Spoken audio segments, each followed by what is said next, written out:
Hi, it's Yo. I know you don't recognise me because I'm wearing this hat, but I've been watching you. Hi guys, welcome back to my channel. Happy New Year, first of all. I hope that everyone is doing amazing. Today I'm back with another video, and today's video is another review because I really enjoyed it. I love doing reviews. Today I'm going to do the Netflix series You, and this is going to be season 2. I don't really want to get too much into season 1 because that's gone. I'm going to speak about season 2, but if you are going to watch season 2, I would say you need to watch season 1 because it makes sense. So Joe has moved away from where he was living. I think he was living in New York City before. He's moved to LA, and LA is usually where everyone goes to kind of make it big and stuff. And I think Joe really has no interest in that kind of life. So his initial thoughts coming there, I think he sees it as a really pretentious place. How is he going to fit into this? And I think he has gone there because he feels like that's the kind of place which is completely opposite from his personality. And I think he's gone there again because, like he said, he wants a fresh start. How am I going to get into speaking about Joe's fresh start? So at the beginning, you see Joe kind of trying to detox. That means not looking at anyone too much, not obsessing. And those are the kind of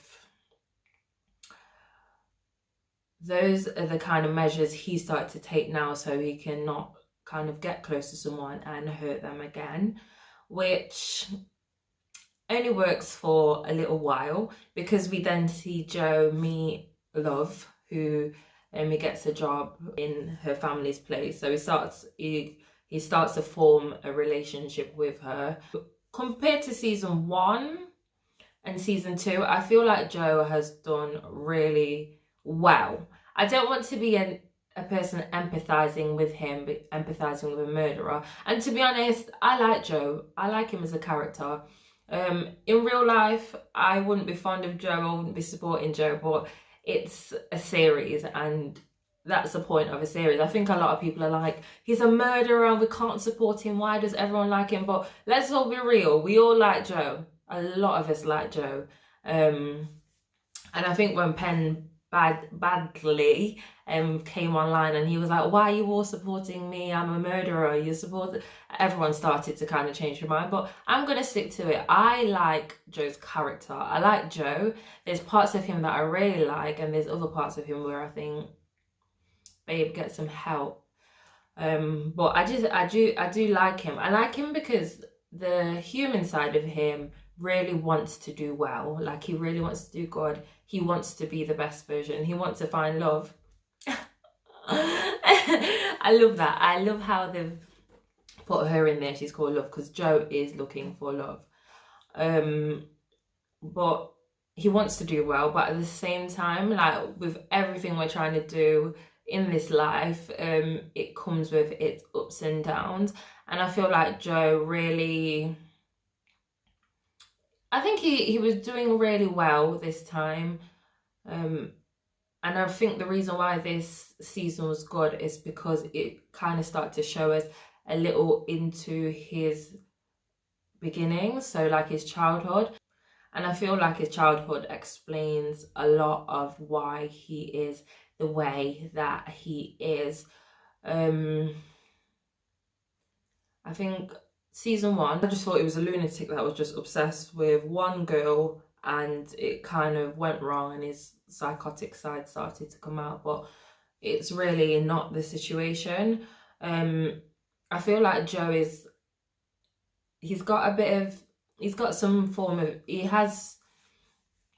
obviously it started with his relationship with his mother, as it does with a lot of these characters. You can see that his relationship with his mother was very strained because his mum was in a string of relationships with boyfriends who were abusive, and I think she abused substances as well. Joe I think Joe is looking to belong somewhere, because I remember his mum saying to him a few times, "It's just you and me. It's just you and me." So I think he's trying to protect someone. I think he's just trying to be everything to someone, because I feel like each time his mum said that, she failed him, especially in that scene where the mum brings a guy to pick him up and Joe was like, "I thought you said it was just me and you." And she's like, "Just get in the freaking car." But yeah, I feel like he has been let down a lot. So I feel like he's trying to find that partnership with someone who doesn't let him down, someone that he can rely on. But I think he kind of wants to be a bit of a savior as well. And what I really like about this season is that it wasn't intensive, but in some of it, he had he had small bits of therapy. So when when Love's friend did that acupuncture therapy, that's when we started to go back to his childhood, and he started to kind of disclose his fears and his worries. And a lot of his worries was that he won't be loved and accepted for who he is. So I guess Joe tries to become who people want him and need him to be. You then see him go on to meet Love, who, as we later find out, has a lot of issues too. The one thing I don't like, though, a lot of people saying with Love is that Love hasn't got... Love is rich. Love comes from a wonderful family, so Love has no reason to be crazy, and she's matched Joe's crazy. Trauma is trauma. I don't even like calling them crazy. I just want to call them victims of trauma, but they are far gone.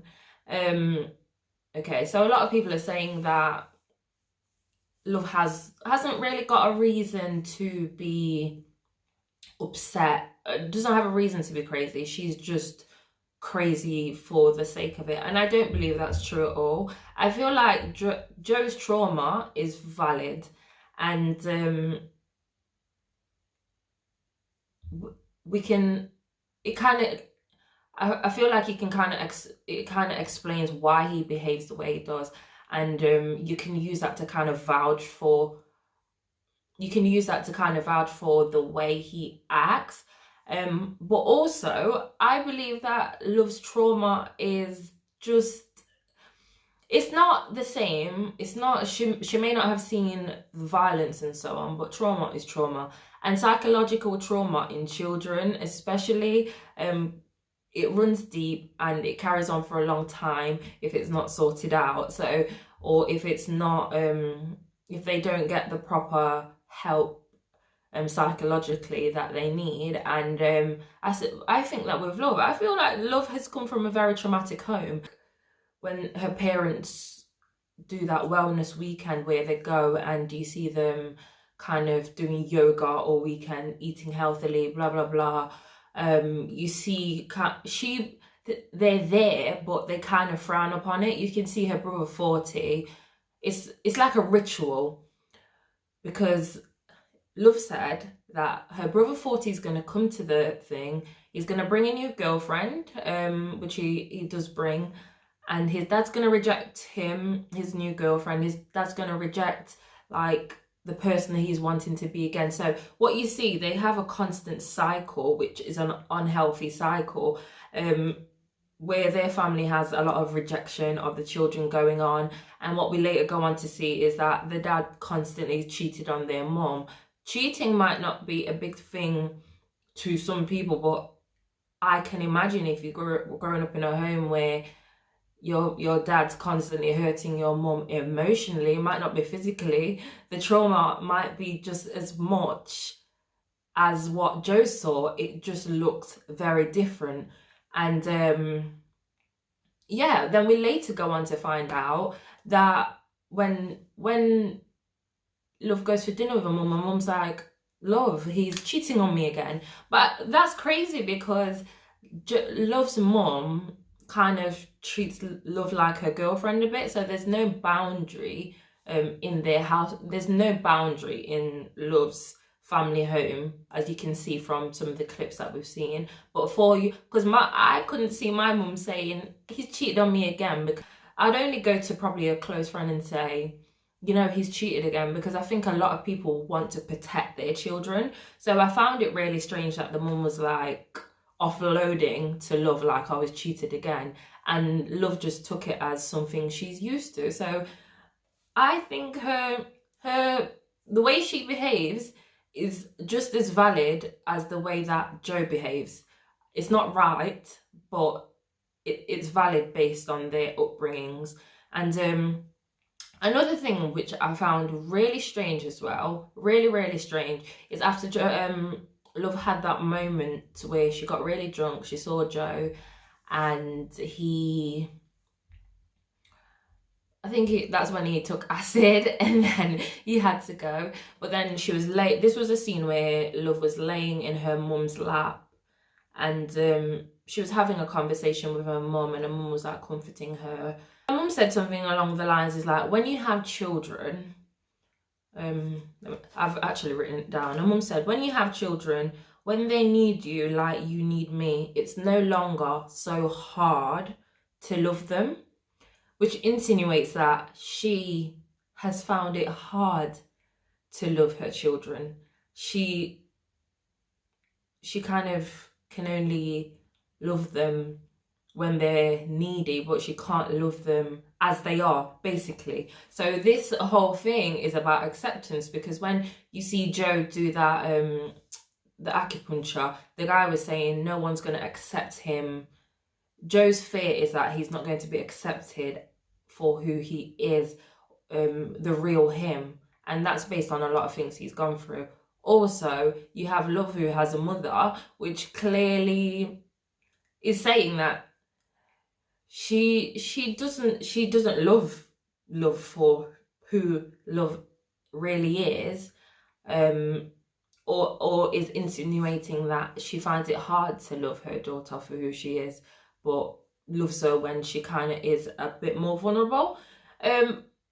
That's what I took from it. That was my interpretation of that statement that her mother made, which is, I think, is an awful thing to say to your child. Absolutely awful thing, because when she said that, Love pauses for a bit and just looks up at her, like, because she's laying in her lap. And I think that's a really intimate moment between like a mother and daughter, because she's really childlike, but then in one breath she's being comforted physically by a mum, and in the next breath her mum's saying something which really disregards all that comfort anyway that she's giving to her. So I feel like Love's trauma is also valid too.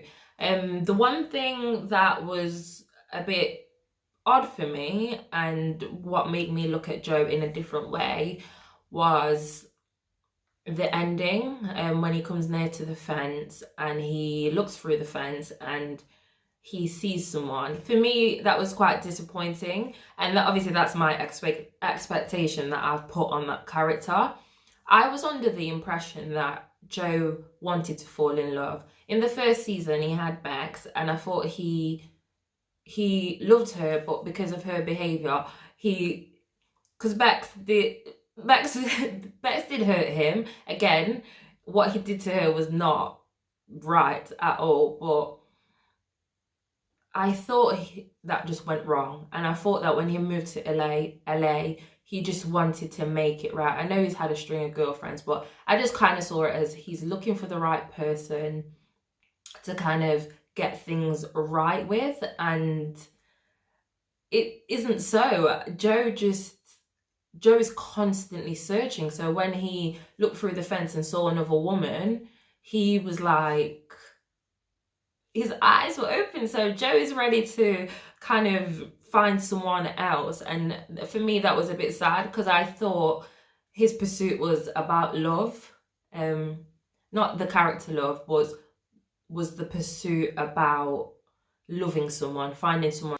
I think maybe because he is on the pursuit of love, or whatever love looks like to him, he will constantly keep searching. So maybe that's why he did see that woman through the fence and think, oh, so another conquest, because he's trying to fill a void. He's trying to fill a void, so he's going to keep searching. But in my understanding of what I thought Joe was looking for was just one person to completely be besotted with, be in love with, but that's not the case. I feel like obviously he's going to be having a baby in the next season.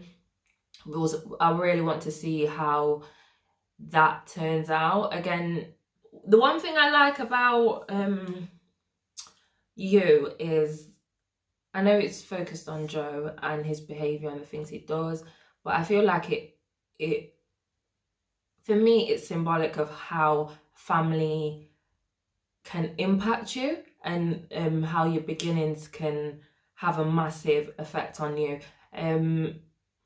Because I feel like every character, most of the characters we meet in You shows a family dynamic, even if it's a friendship group. So it shows Love's friendship group and the dynamic within that. I feel like this whole series focuses on the dynamic of family, because family doesn't just mean blood, it's like friendships as well. So even the setup of Delilah and Ellie, again, you saw Ellie, she's a young girl in there, and even though her sister is responsible, Ellie started to take on so much too soon with her sister, because her sister started to take a downward spiral based on her own trauma, which she experienced when she was younger.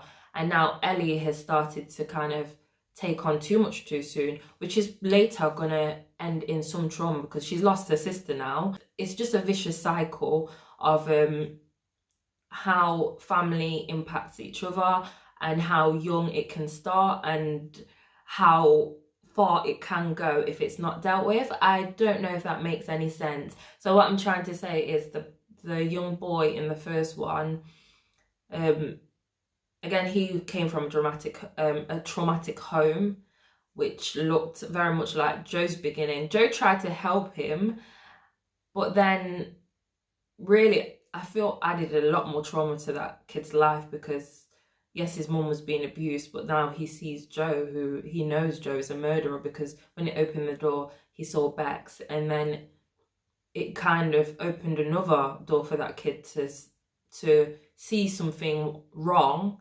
and make a decision. So what he did was just close the door on Bex when he realised she was in trouble. So Joe thinks he's helping, but he's not helping anyone. And the reason he's not helping anyone is because he's not accountable. He's trying to make an effort to change, but his efforts aren't going to work because Joe's not accountable for the things that he does. And maybe he's not well enough anyway to be accountable. But at the same time, Joe can see that he sees the issues, he sees certain things that's wrong with him, but he'll make an excuse of that. I'm doing this because I want to help. Just like with Ellie, it is his fault why Delilah ended up dead, even though he didn't physically kill her. It is his fault why she ended up dead. But then he sent Ellie away, and she got really upset, and he was stern with her and was like, you need to go. But then Joe's excuse was, wow, like, this is what it's like. This is what it's like to be a father. No, Joe, this is not what it's like to be a father. Fathers do not kill their children's mothers and send the kids into hiding. It just doesn't work like that. Please take some responsibility. He's got a small amount of awareness, but he doesn't take accountability at all. So it's always going to be a vicious cycle. I don't feel like I've said all I've wanted to say about this. Please let me know if you want to see another review in regards to it. I think there was some amazing characters. One of my favourite characters was 40. But I would like to speak about him in a different review. But I don't know if I'm going to do it. Yeah, please let me know if you enjoyed this review. I can't wait for season 3 because I'm definitely going to do another review then. Thank you for watching, and I'll see you soon. Bye.